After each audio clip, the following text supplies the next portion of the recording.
Selon un de ses anciens conseillers, le réseau social de Trump sera disponible dans 3 à 4 mois. Biden ciblé par une enquête après avoir gelé des fonds destinés aux murs frontaliers. Les stars qui ont résilié leur contrat publicitaire sont pris au dépourvu. Stratagème du PCC, comment tuer une entreprise étrangère en 1 minute. Birmanie, 12 pays démocratiques ont publié une déclaration commune. Hong Kong arrête de diffuser la cérémonie des Oscars pour la première fois en 52 ans.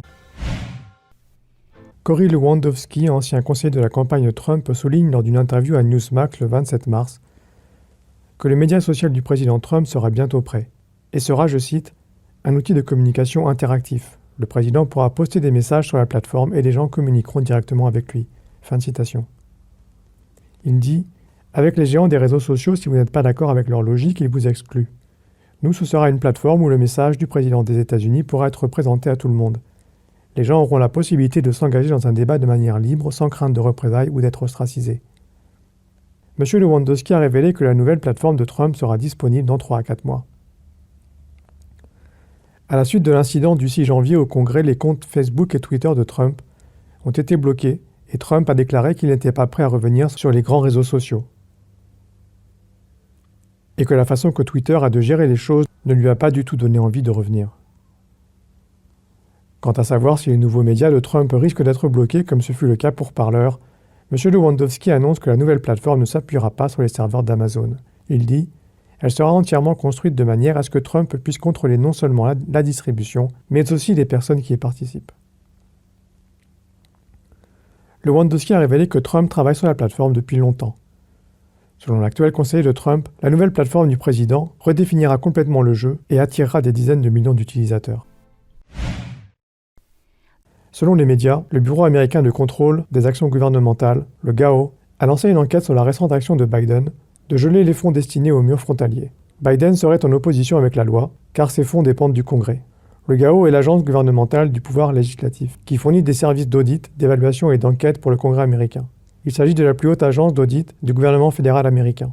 Dylan Etler-Godet, membre du Project on Government Oversight, a déclaré aux médias Politico, je cite, « L'administration Biden doit être très prudente dans son genre de démarche. Dès le premier jour de son mandat, Biden a pris des mesures pour geler le financement du mur frontalier, une décision qui, selon les républicains, a directement contribué à la crise actuelle à la frontière. » Le sénateur Roy Blunt a souligné que Biden n'avait aucune excuse, car lui-même a travaillé au Congrès pendant plus de 30 ans, et il en connaît bien les règles. Les républicains espèrent que le GAO émettra un avis défavorable à l'égard de Biden, ce qui appuiera leur argument selon lequel l'administration Biden est responsable de la crise des migrants à la frontière.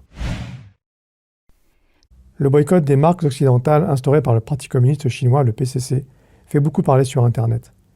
Pourtant, un certain nombre de ces magasins censés être boycottés ont été pris d'assaut par les Chinois, après que les promotions aient été lancées.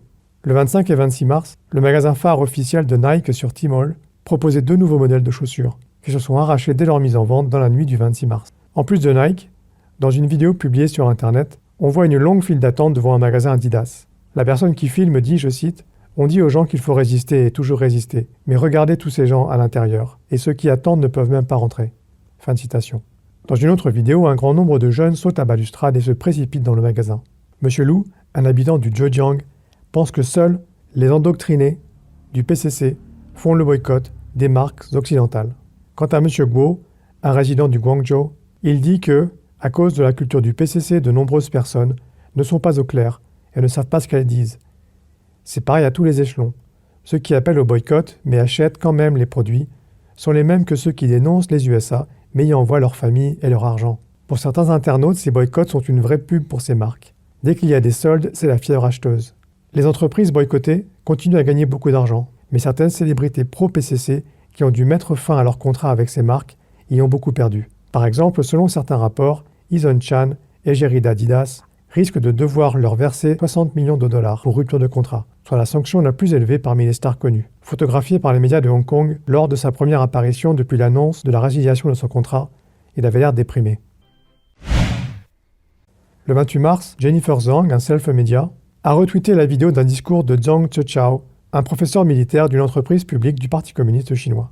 Dans la vidéo, Zhang Zhichao explique comment le PCC a utilisé la politique dite de l'ouverture et de la réforme pour voler aux entreprises étrangères leurs capitaux, leur technologie et leur expérience en termes de management. Ce que le PCC a fait contre les investisseurs étrangers, dit-il, se résume à 2 concepts, le plagiat et les collaborations intéressées, c'est-à-dire apprendre des étrangers, puis les mettre à la porte.